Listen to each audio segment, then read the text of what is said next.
I'm sorry, I have to have a second PowerPoint. Something technical was going wrong and kept cutting me off, so I'll do it with a second one. I'd like to finish up with just a couple of slides. Thank you if you're tuning back in. Um, so I think the work that I've been doing since the taxonomy is different than what I had done before. It's not as figurative.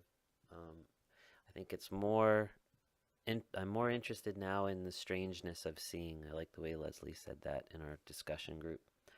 So I'm very interested in this the um, the queerness of seeing um, and can I make a painting that is observed but not distilled down to like one time of day where the light is consistent, and can I respond and make a painting that's more dynamic than that? I don't know. I'm trying, and I'm working with things that I find, and I think that comes from the evolution of working from the cut up drawings, and eventually the cut up drawings being put in a frame, and now I'm working with this past summer, as everyone that has been painting with me knows, I was working with things I found, um, either purchased or just around, and responding to their shapes.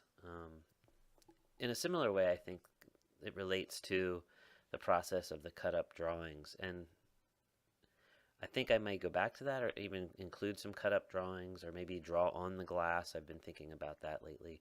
But here is a little shelf that I built out of foam core and scrap wood. And I my you can see the window is right about eye level, so I just wanted to be able to sit things on the window. And so there's a painting in process that I'm currently working on. And the difference, looking at something in the day and looking at it at night, definitely photographing it. I could have taken a better photograph, but I really was interested in that silhouetted shape with what's happening in the negative spaces and how it's much more prominent looking at the one here in the center, which is mostly when I was working on the painting, was in the evenings after work.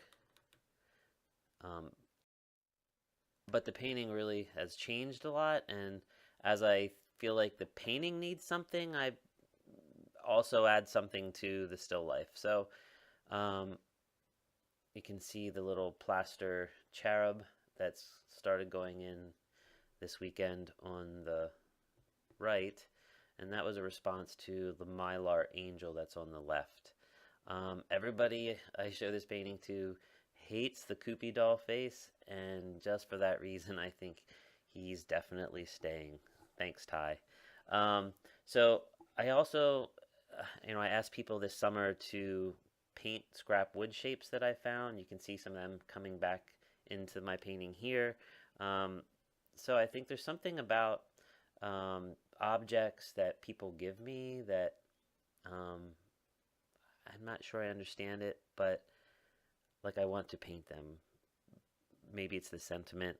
I know I've had people tell me that sentiment should stay out of painting, but I don't care. That makes me want to do it even more. My mom gave me the little plaster cherub. Ty gave me the Koopy doll, and everything else was just stuff I found, except for some of those wood scraps some of you painted.